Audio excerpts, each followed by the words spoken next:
Այսպես ուշադրություն 3 Վարդան Ղուկասյանի դատն էր, դատի ավարտից հետո իր կուսակցությունը հայտնեց, որ ամբողջությամբ դատական այս նիստը ընթացել է Վարդան Ղուկասյանի օգտին, շնորհավորել է Վարդան Ղուկասյանի համակիրներին, հաջորդ օրը տարածվեց տեղեկատվություն, որ պետք է սպասել եւ դատարանը իր վճիռը պետք է դեռևս ներկայացնի, այսինքն դեռևս հստակ որևէ բան չկա եւ որևէ մեկը չի կարող ասել, թե ով է հաղթել, ով է պարտվել, որովհետև երեկվանից մարդիկ կային, տոնում էին այդ հաղթանակը,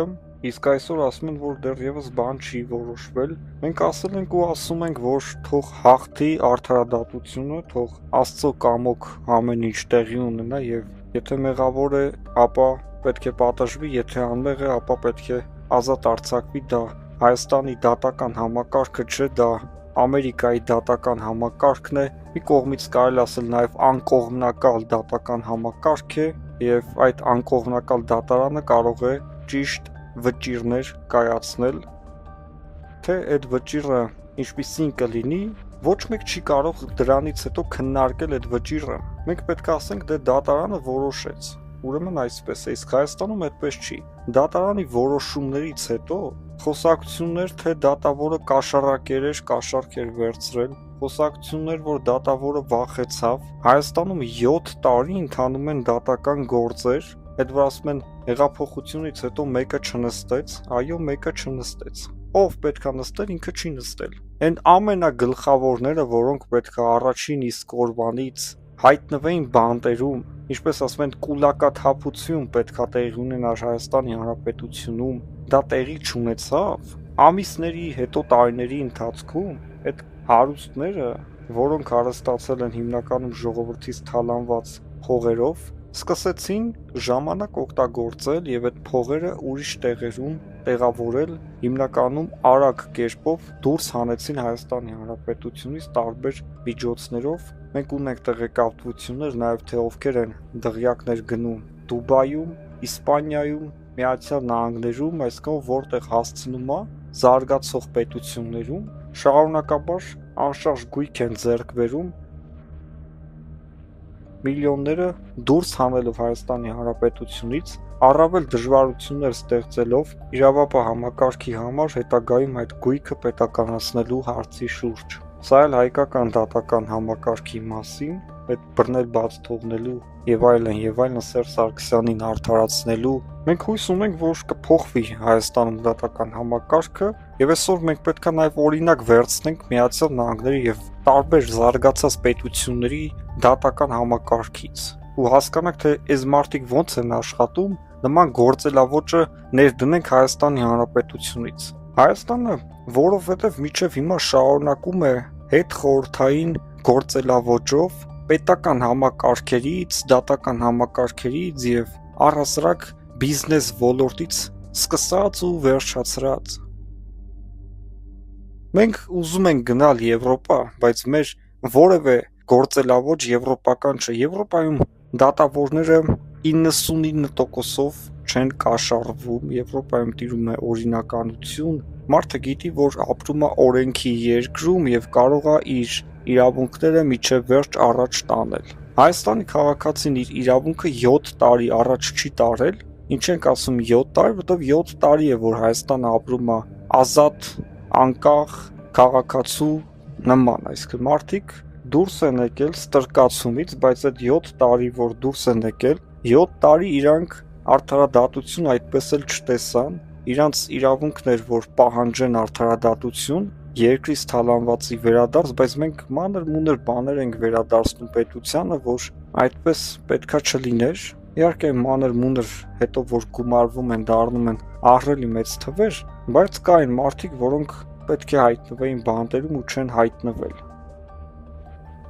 Եվ այսպես ուշադրություն շատ կարևոր տեղեկատվություն ադրբեջանական կողմը տարածում էր տեղեկատվություններ այն մասին, որ հայկական պաշտպանության բանակը կրակ է բացել Ադրբեջանի դիրքերի ուղղությամբ, ինչը որ որևէ ձև չի համապատասխանում իհարկե իրականությանը եւ Հայաստանի պաշտպանության նախարարությունը անդադ հերքում է եւ սա առաջի դեպքը չի, միշտ պաշտպանության նախարարությունը հերքում է, որ ինչպիսի կեղծիքներ է տարածում Ադրբեջանը, բնականաբար հերթական անգամ նախապատրաստում է հող պատերազմական գործողություններ սկսելու համար եւ դա միշտ էլ տեսանելի է եղել եւ մենք մեր թշնամուն բավականին լավ ենք ճանաչում եւ այդ թշնամին չի էլ փոփոխվել։ Հիմա խոսքը գնում է խաղաղության պայմանագրի մասին, բայց դրանք կեղծ խոսակցություններ են։ Դա Հայաստանի ժողովրդին չի կարող տալ խաղաղություն, խոսքը գնում է լիարժեք խաղաղության մասին։ Մոտակա մի քանի տասնյակ տարին դեռևս լարված է լինելու հայ-ադրբեջանական հարաբերությունները եւ ստորագրումից անմիջապես հետո մենք բարեկամ ազգեր չենք դառնալու։ Մենք նույնիսկ հարևան ազգեր չենք կարող դառնալ, ինչը սա նշանակում, որ օրինակ առևտուր տեղի ունենա, բացվեն ճանապարհային ենթակառուցվածքները երկու երկրների միջև։ Սենց բաներ նույնիսկ տեղի չի կարող ունենալ։ Թուրքիայի հետ մենք պատերազմի մեջ չենք, բայց ճանապարհները փակ են։ Այսինքն նույն թուրքն են սրանք, եւ այդ խաղաղության պայմանագիրը, չգիտեմ, մենք օգուտ ստանալու ենք դրանից թե չէ, բայց ստացվում է, որ մենք միգուցե դրանից վնասներ էլ ստանանք, թող Հայաստանի կառավարությունը առավել ուշադիր լինի, որովհետեւ Ալիևը ցանկանում է եվրոպացի դիտորդների դուրս գալը, որը խաղաղության պայմանագիրը կնքելուց հետո տեղի կունենա, իսկ այդ մարդիկ Հայաստանի սահմանից կգնան, կկանգնի հայ զինվորը,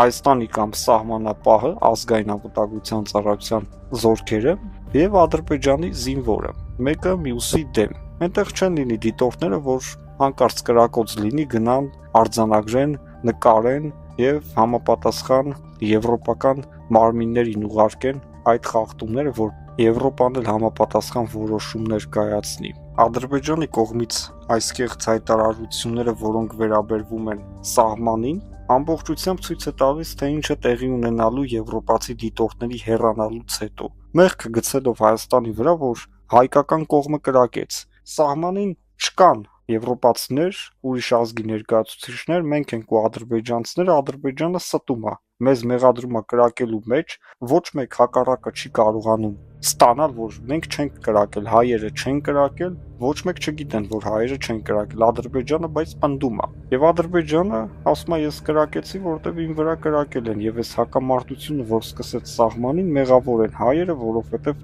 առաջին հերթին հենց իրանք կրակեցին, իրանք ագրեսոր են ու ինքը վերջում ավելացնում է, որ 30 տարի Ադրբեջանը Լեռնային Ղարաբաղից զրկված է եղել եւ հայերը բռնի կերպով պահել են Ղարաբաղը, իսկ այս վերջում ինքը ավելացնում է, որ առավել սրտաճմլիկ լինի Ադրբեջանի կողմից ներկայացվող բոլոր այն կեղծ փաստարկները, որոնք վերաբերվում են հայկական կողմի Ադրբեջանի ուղղությամբ կրակոցներին։ Դրանք միայն արվում են հակամարտություն սկսելու համար, թե դա կլինի ինչ-որ ուղղությամբ կրակոցներ եւ այլն, որտեվ այսօր մի քանի պետություն կա, որոնք ատամները սրած պահանջում են Սյունիքի միջանցք, որը